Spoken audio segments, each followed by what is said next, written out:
श्री स्वामी समर्थ. नमस्कार मंडळी, मी गृहिणी ब्लॉग मध्ये मी प्रिया तुम्हा सगळ्यांचं नेहमीप्रमाणेच अगदी मनापासून स्वागत करते. आजचा दिवस तुम्हाला खूप छान शुभ जावो आणि तुमच्या मनातल्या सगळ्या ज्या काही चांगल्या इच्छा असतील त्या स्वामी महाराजांच्या कृपेनं लवकरच पूर्ण होत हीच स्वामी महाराजांचरणी प्रार्थना करून आपण आपल्या आजच्या व्हिडिओला सुरुवात करणार आहोत. पण मंडळी तत्पूर्वी मी तुम्हाला सांगू इच्छिते की मी या अगोदर सुद्धा बऱ्याचशा व्हिडिओमध्ये मी सांगितलेलं आहे की आपल्या या चॅनलवरती मी स्वामी महाराजांचे व्हिडिओ तर अपलोड करतच असते, परंतु आपल्या मराठी हिंदू जे सगळे सण आहेत त्यांची सुद्धा वेळोवेळी अचूक माहिती तुम्हाला सगळ्यांशी शेअर करत असते.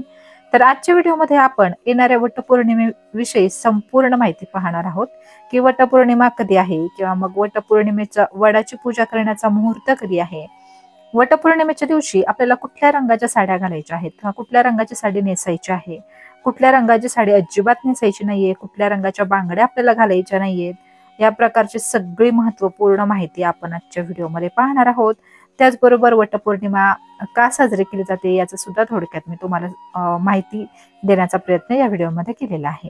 तर हा आजचा जो व्हिडिओ आहे खूप माहितीपूर्ण, तुम्हाला सगळ्यांसाठी खूप महत्वपूर्ण व्हिडिओ असणार आहे. त्यामुळे आजचा हा व्हिडिओ तुम्ही स्किप न करता संपूर्ण पहा. त्याचबरोबर व्हिडिओ आवडला तर व्हिडिओला एक लाईक करा आणि कमेंटमध्ये श्री स्वामी समर्थ लिहायला अजिबात विसरू नका. तर चला जास्त वेळ न घालवता आपण आपल्या आजच्या छानशा व्हिडिओला सुरुवात करूयात. आपल्याला सगळ्यांना माहितीच आहे की पतीच्या दीर्घायुष्यासाठी तसेच अखंड सौभाग्यासाठी महिला दरवर्षी वटसावित्रीचं व्रत करत असतात. हिंदू धर्मामध्ये या वटसावित्रीच्या व्रताला म्हणजेच वटपौर्णिमेच्या पूजेला खूप सारं महत्व आहे. या वर्षीची वटपौर्णिमा आहे 21 जून रोजी शुक्रवारी साजरी करण्यात येणार आहे. या दिवशी वडाची पूजा होईपर्यंत आपल्याकडील सगळ्या ज्या महिला आहेत, भगिनी आहेत, त्या आपल्या पतीच्या दीर्घायुष्यासाठी उपवास सुद्धा ठेवतात. हिंदू कॅलेंडरनुसार दरवर्षी ज्येष्ठ महिन्यातील पौर्णिमेला वटसावित्रीचं व्रत हे पाळलं जातं. पण काही ठिकाणी ज्येष्ठ महिन्यातील कृष्ण पक्षातील अमावस्येला देखील वटपौर्णिमेचा उपवास पाळला जातो. वटपौर्णिमेच्या दिवशी सुवासिनी उपवास करत वडाच्या झाडाची पूजा करून आपल्या पतीच्या दीर्घायुष्यासाठी प्रार्थना करत असतात. तर चला आजच्या व्हिडिओमध्ये आपण जाणून घेऊयात की वटपौर्णिमाचा शुभ मुहूर्त काय आहे, या व्रताचं महत्व काय आहे, या वटपौर्णिमेच्या दिवशी कुठल्या रंगाच्या साड्या नेसणं खूप शुभ आपल्या संसारासाठी मानलं जाणार आहे, कुठल्या रंगाच्या बांगड्या आपल्याला घालायच्या आहेत, कुठल्या रंगाची साडी आपल्याला चुकूनही नेसायची नाहीये. तर चला आपण पुढे व्हिडिओमध्ये पाहूयात.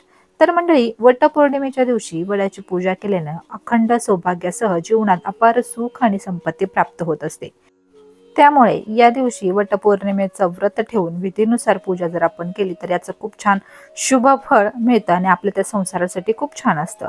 ज्याप्रमाणे वटवृक्षाचं आयुष्य खूप जास्त असतं त्याचप्रमाणे आपल्या पतीचं आयुष्यही खूप मोठं व्हावं असावं अशी वडाच्या झाडाची पूजा करण्यामागची धारणा असते. तर मंडळी, या वर्षी वटपौर्णिमेचा जो शुभ मुहूर्त आहे म्हणजे वटपौर्णिमा 2024, वडाची पूजा करण्याचा शुभ मुहूर्त हा 21 जून शुक्रवारी रोजी सकाळी 5:30 वाजल्यापासून 10:30 पर्यंत असेल. यावेळी तुम्ही कधी सुद्धा वडाची पूजा करू शकता.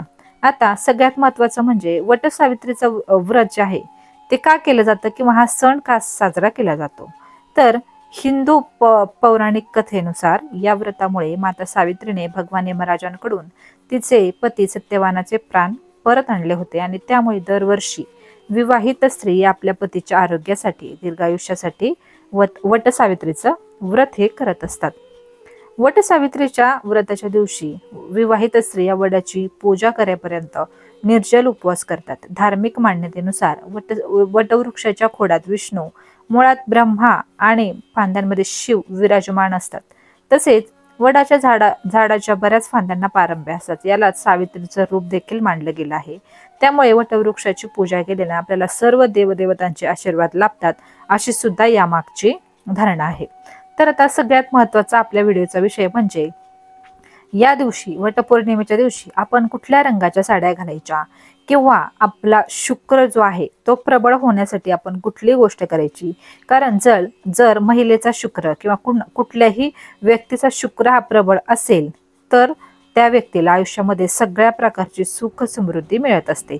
त्यामुळे आवर्जून वटपौर्णिमेच्या दिवशी एक छोटीशी गोष्ट तुम्हाला करायची आहे ज्यामुळे तुमचा शुक्र मजबूत होईल आणि ती गोष्ट म्हणजे तुम्हाला वटपौर्णिमेच्या दिवशी 16 शृंगार करायचे आहेत. ज्योतिष शास्त्रात शुक्र ग्रहाला सौंदर्य आणि सुखी वैवाहिक जीवनाचा कारक ग्रह मानला जातो. त्यामुळे वटपौर्णिमेच्या दिवशी तसेच इतरही कुठले सण असतील तर महिलांनी आवर्जून शृंगार करावा.